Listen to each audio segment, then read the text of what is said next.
adalah seorang sahabat bernama Sa'labah bin Hatib Al-Ansari. Beliau hidupnya miskin, tetapi kemiskinannya sama sekali tidak mengurangi kekuatan ibadahnya. Salatnya pun selalu berjamaah. Di mana ada Rasul salat menjadi imam, di situ Sa'labah bermakmum. Hanya saja Sa'labah ini aneh. Tiap selesai salat langsung pulang. Tidak wirid, tidak zikir, tidak doa. Jadi kalau sahabat-sahabat yang lain selesai salat Allahumma antas salam, Sa'labah ini malah Allahumma lantas jalan. Begitu setiap salat. Sampai satu saat beliau ditegur oleh baginda Rasul. Sa'labah, labaika ya Rasul. Kau ini macam orang munafik saja. Tidak betah kau di masjid. Atau tidak pentingkah doa dan wirid itu menurut kau? Tiap selesai sholat, pulang. Salam, pulang.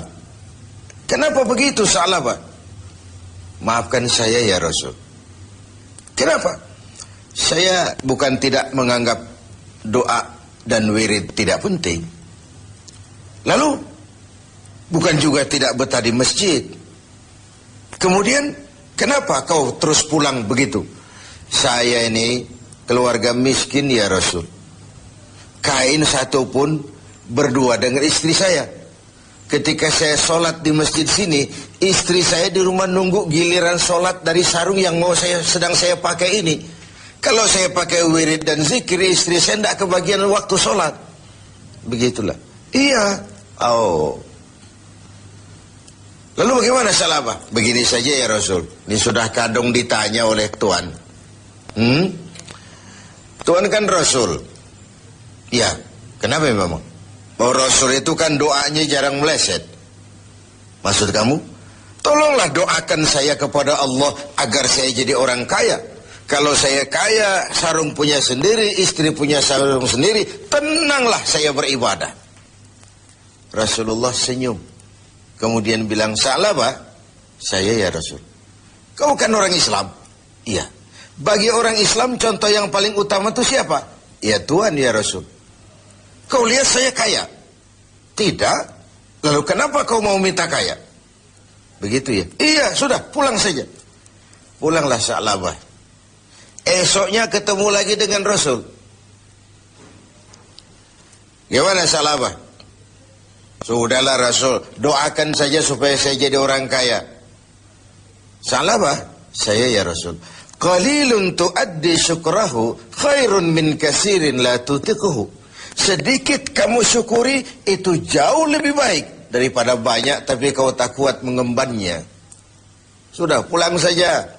Baik ya Rasul. Hari ketiga kemudian ketemu lagi dengan baginda Rasul. Kali ini sudah dengan tekad yang bulat. Bagaimana Sa'labah? Sudah ya Rasul. Sudah bagaimana? Sudah saya pikir. Lalu, iya sih syukur-syukur. Tapi kalau sarung satu dipakai berdua, sulit juga syukurnya. Sudahlah, doakan saja kepada Allah agar saya jadi orang kaya. Kalau saya kaya, saya akan sedekah, saya akan sholat berjamaah. Wal'ati kullazi haqqin haqqah. Tiap orang akan saya berikan haknya. Pokoknya bereslah kalau saya jadi kaya nanti. Begitu permintaan Sa'labah. Didesak sedemikian rupa, akhirnya baginda Rasul mengangkat kedua belah tangan, mendoakan Sa'labah. Allahumma razuk Sa'labah. Ya Allah, berikan rezeki kepada Sa'labah. Oleh baginda Rasul, Sa'labah dihadiahkan seekor kambing betina yang sedang hamil. Peliharalah kambing ini Sa'labah, mudah-mudahan bawa berkah bagi kau. Dipeliharalah kambing ini oleh Sa'labah sampai melahirkan 2 ekor sekaligus. 1 menjadi 3, 3 menjadi 5, 5 menjadi 7. Makinlah hari kambingnya makin banyak berkembang biak. Ketika kambing banyak berkembang biak, Sa'labah mulai kesibukan. Datang sholatnya mulai terlambat. Tadinya sebelum waktu sudah menunggu di masjid. Sekarang imam sudah qamat baru dia datang. Lama-lama sholat 5 waktu pun tidak kelihatan. Jumat saja di masjid. Itu pun kalau khatib sudah naik mimbar, baru dia datang. Terakhir Jumat pun tidak kelihatan juga. Orang tanya, kemana Sa'labah? Sibuk keluar kota, ngembala kambing. Ya wailah Sa'labah. Sayang sekali, celaka Sa'labah. Sampai ketika turun kewajiban membayar zakat, alih-alih Sa'labah malah tidak mau mengeluarkan zakatnya. Sampai di zaman Utsman bin Affan, Sa'labah mengalami kebinasaan dan bangkrut kembali dengan seluruh hartanya. Pemirsa TV7, riwayat ini adalah sebuah potret bagaimana seorang Sa'labah diuji dengan kemiskinan, dia lulus. Tapi saat diuji dengan kekayaan, dia gagal, berantakan. Ketika miskin dia hamba Allah, setelah kaya dia pindah menjadi hamba harta. Sikap ini mencerminkan tidak istiqamah, tidak punya pendirian yang tetap dalam menjaga nilai kehambaan di hadapan Allah Subhanahu wa taala. Bahwa isi hidup ini penuh cobaan, ujian, Quran sudah menjelaskan itu kepada kita. وَلَنَبْلُوَنَّكُمْ بِشَيْءٍ مِّنَ الْخَوْفِ وَالْجُوعِ وَنَقْصٍ مِّنَ الْأَمْوَالِ وَالْأَنفُسِ وَالثَّمَرَاتِ. Dan pasti, dengan lamu taukid, وَلَنَبْلُوَنَّكُمْ, dan pasti kami akan uji kamu dengan sebagian kecil dari apa? Minal khauf, rasa takut. Kadang dalam hidup kita dihinggapi rasa takut yang tidak beralasan. Sudah kaya takut kalau jatuh miskin. Sudah punya kedudukan takut kalau diambil orang. Takut kalau ada mutasi. Takut kalau harus turun jabatan. Sudah hidup takut kalau mesti mati. Takut yang sering tidak beralasan. Wal khauf, rasa lapar. Secara makro, khauf dan ju' ini kan masalah hankam dan ekonomi, keamanan dan kemakmuran. Sering kali kita diuji dengan ini. Hilangnya rasa aman, ekonomi gonjang-ganjing, ini mahal, itu mahal, ini naik, itu naik. Lapangan kerja sulit, persaingan hidup tajam. Apalagi sudah masuk pertengahan Ramadan ke atas. Orang sudah konsentrasi, mau mudik lah, mau lebaran lah. Sehingga konsentrasi ibadah pun sering buyar. Tengoklah, pertengahan Ramadan ke atas ini, masjid-masjid separuh saja pun sudah bagus dia. Softnya semakin maju. Artinya orangnya semakin kurang. Pemirsa TV7 yang berbahagia. Ujian itu juga dalam bentuk wanaksim minal amwal. Kekurangan harta, kehilangan, rampok, kecurian, wal anfus, kekurangan jiwa, kematian, wathamarat, kekurangan buah-buahan. Menghadapi ujian-ujian, cobaan-cobaan itu, Allah memberikan sandaran. Wabasyiris sabirin. Berikan berita gembira kepada orang-orang yang sabar menghadapi segala macam ujian tadi. Siapa orang yang sabar?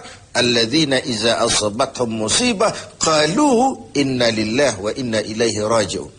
Yang apabila mendapat suatu cobaan segera sadar segalanya dari Allah dan segalanya pun akan kembali kepada Allah. Ada baiknya kita angkat satu potret lain. Potret Nabi Ayub alaihissalam. Nabi Ayub sebelumnya adalah orang yang kaya. Beberapa rasul memang kaya. Binatang ternaknya banyak, sawah ladangnya luas, rumahnya bagus. Iblis tidak senang kalau ada orang semut-semut saja, jalan-jalan normal baik-baik saja. Iblis dilapor, Tuhan, hambamu yang namanya Ayub itu mau ibadah karena kaya dia. Coba kalau dia jatuh miskin, selesai ibadahnya itu. Allah bilang, Iblis, aku tahu Ayub itu hambaku yang ikhlas. Saya buktikan Tuhan, silakan. Iblis pun turun ke alam ini menggoda Nabi Ayub. Mula pertama dia binasakan binatang ternak Nabi Ayub. Lalu dirusak sawah ladangnya. Sehingga praktis dalam waktu singkat Nabi Ayub jatuh dari orang paling kaya menjadi orang paling miskin. Dan itu tidak mudah. Dan itu tidak mudah. Mudah mengalami frozen emotional attitude, shock. Sudah begitu, iblis datang menemui Nabi Ayub yang sedang ibadah di mihrab dalam masjid. Ayub, ya. Sedang apa? Ibadah. Menyembah Tuhan, menyembah Tuhan. Tahukah kau Ayub? Kenapa? Tuhan yang sedang kau sembah sekarang ini, dia sudah bikin miskin kau. Sawah ladangmu binasa, rusak. Binatang ternakmu mati semua. Dan kau sekarang jadi orang miskin Ayub. Buat apa lagi nyembah Tuhan yang model begitu? Dia sudah bikin miskin kamu.